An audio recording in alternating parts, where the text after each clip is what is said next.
नमस्कार, आपका हमारे चैनल आस्था में शक्ति है में बहुत बहुत स्वागत है। आज हम बात करेंगे श्री कृष्ण की मीरा के बारे में। यूँ तो भगवान श्री कृष्ण की कई गोपियाँ थीं, लेकिन कृष्ण के प्रति मीरा का प्रेम कुछ अलग ही था। मीराबाई अपने भक्ति और प्रेम के लिए जानी जाती हैं। प्रेम की वह एक ऐसी मिसाल है जिन्होंने अपना पूरा जीवन कृष्ण दर्शन के लिए समर्पित कर दिया। हम आपको बताते हैं कि कैसी थी मीरा और कृष्ण की अनोखी प्रेम कहानी। मीराबाई का जन्म 1490 के आसपास में राजस्थान के एक राजपूत घराने में हुआ था। उनके पिता का नाम रतन सिंह और माँ का नाम वीर कुमारी था। मीरा भगवान श्री कृष्ण की बहुत बड़ी भक्त थी। जब वह 4 वर्ष की थी तब उन्होंने अपने घर के पास हो रहे एक विवाह को देखकर बेहद मासूमियत के साथ अपनी माँ से पूछा कि उनका दूल्हा कौन है। मीरा के इस सवाल पर उनकी माँ ने श्री कृष्ण की मूर्ति की तरफ इशारा कर दिया था कि वही उनके वर होंगे। इसके बाद से ही मीरा श्री कृष्ण को अपना पति मानकर उनसे प्रेम में खो गई। इसके बाद जब मीरा बड़ी हुई तो उनके मन में ये विश्वास था कि श्री कृष्ण उससे शादी जरूर करेंगे। मीरा बहुत ही खूबसूरत थी, स्वभाव में भी शांत थी। उनकी आवाज़ बहुत अच्छी थी और वह बहुत मधुर आवाज़ में गाना गाती थी।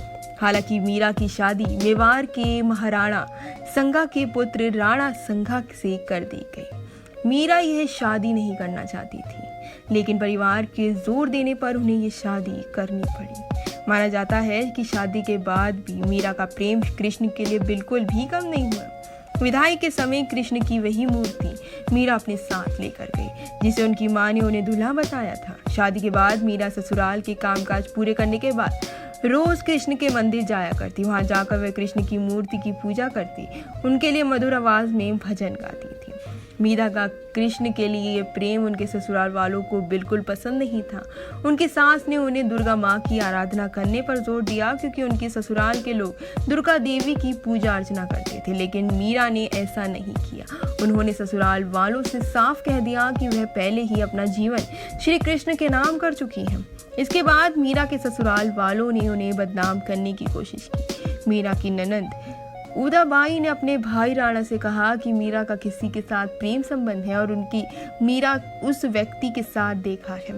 ये सुनकर राणा बेहद क्रोधित हुए और आधी रात को ही बहन उदाबाई के साथ मंदिर जा पहुंचे। मंदिर पहुंचकर उन्होंने मीरा को कृष्ण की मूर्ति के साथ अकेले में बातें करते हुए देखा। ये देखने के बाद वह गुस्से से चिल्लाया और मीरा को आदेश दिया कि वह जिस प्रेमी से आधी रात से बातें करती हैं उसे सामने लेकर आए। इसके जवाब में मीरा ने श्री कृष्ण की मूर्ति की ओर इशारा करा और कहा कि वही मीरा के स्वामी हैं। उनके मीरा का विवाह हो चुका है। यह सुनने के बाद राणा का दिल टूट गया। मीरा के देवर विक्रमादित्य को चित्तौड़गढ़ के नए राजा के रूप में चुना गया। उनको कृष्ण के प्रति मीरा की भक्ति और लोगों के साथ मीरा का मेल जोल बिल्कुल पसंद नहीं था। उन्होंने मीरा को मारने के लिए फूलों के हार में एक टोकरी भेजी, जिसके अंदर जहरीला सांप रखा था। मीरा ने जैसे ही टोकरी खोलकर देखी तो उसमें श्री कृष्ण की खूबसूरत मूर्ति फूलों के हार में मौजूद थी। इसके बाद विक्रमादित्य ने मीरा को मारने के लिए प्रसाद में भी जहर मिलाया। मीरा जानती थी कि उस प्रसाद में जहर है, फिर भी मीरा ने वह जहरीला प्रसाद ग्रहण कर लिया, क्योंकि उन्हें विश्वास था कि श्री कृष्ण उनको जहर से बचा लेंगे। जब मीरा को मरने की कोशिश हद से ज़्यादा बढ़ गई तो मीरा ने तुलसीदास को एक खत लिखकर उनसे इस बारे में राय मांगी। तुलसीदास ने जवाब में लिखा कि उन्हें त्याग दो, जो तुम्हें नहीं समझ सकते। भगवान के लिए प्रेम ही ये सच्चा प्रेम होता है, दूसरे रिश्ते झूठे होते हैं। मीरा का जीवन उस समय पूरी तरह बदल गया जब अकबर और तानसेन वेश बदलकर मीरा के गाने सुनने चित्तौड़गढ़ के मंदिर आ गए। उन्होंने मीरा के पवित्र चरण छूकर कीमती हीरे मोतियों की माला कृष्ण की मूर्तियों के आगे रख दी। जैसे ही राणा को यह सूचना मिली तो वह बेहद क्रोधित हो गए, जिसके बाद उन्होंने गुस्से से मीरा को कहा कि जाकर डूब मरो और जीवन में कभी भी अपना चेहरा मत दिखाना। तुम्हारी वजह से मेरी और मेरे परिवार की बहुत बदनामी हो चुकी है। तुम्हें हमें लांछित कर दिया है। मीरा ने राणा की कही बातों का पालन किया। वह गोविंदा गिरधारी गोपाल जपते जपते कृष्ण के ख्यालों में नाचते और गाते हुए नदी की ओर बढ़ने लगी। जैसे ही मीरा ने नदी में कूदने की कोशिश की तो पीछे से किसी ने उनका हाथ थाम लिया और वह गिरने से बच गए। मीरा ने मुड़कर देखा तो अपने प्रेमी श्री कृष्ण को पाया। कृष्ण को अपने पास देखकर मीरा को विश्वास नहीं हुआ कि वह कृष्ण की गोद में बेहोश होकर गिर गई हैं। ये देखकर कृष्ण मुस्कुराए और मीरा के कान में बोले, मेरी प्रिय मीरा, तुम्हारे जीवन रिश्तेदारों के साथ समाप्त हो चुका है। अब तुम आज़ाद हो, खुश रहो, तुम मेरी हो और हमेशा मेरी ही रहोगी। इस घटना के बाद मीरा वृंदावन चली गई। मीरा के वृंदावन चले जाने पर राणा ने वहां जाकर उनसे माफ़ी मांगी और साथ चलने को कहा, लेकिन मीरा ने साफ मना कर दिया। उन्होंने कहा उनका जीवन श्री कृष्ण से जुड़ा है। सुनने के बाद पहली बार राणा कृष्ण के प्रति मीरा के प्रेम की भावना को समझते हुए वृंदावन से लौट जाते हैं।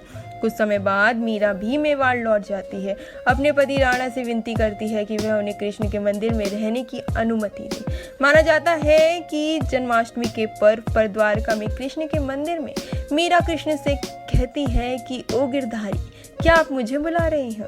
मैं आ रही हूँ। मीरा की यह कहते सुन राणा और वहाँ मौजूद सभी लोग हैरान रह जाते हैं। कहा जाता है कि कृष्ण को पुकारते ही मीरा में एक तरह का प्रकाश उत्पन्न हुआ और मंदिर के कपाट खुद से बंद हो गए। जब कपाट खुले तो मीरा की साड़ी कृष्ण भगवान की मूर्ति पर लिपटी हुई थी, लेकिन मंदिर में मीरा नहीं होती। सिर्फ मीरा और उनकी बांसुरी की आवाज़ सुनाई देती है। माना जाता है कि मीरा कृष्ण की मूर्ति में ही समा गई थी। तो कैसी लगी आपको मीरा और कृष्ण की प्रेम कहानी? प्लीज़ हमें कमेंट बॉक्स में ज़रूर बताएं। हमारे चैनल को लाइक करिए, सब्सक्राइब करें और बेल आइकन दबाना बिल्कुल भी ना भूलें।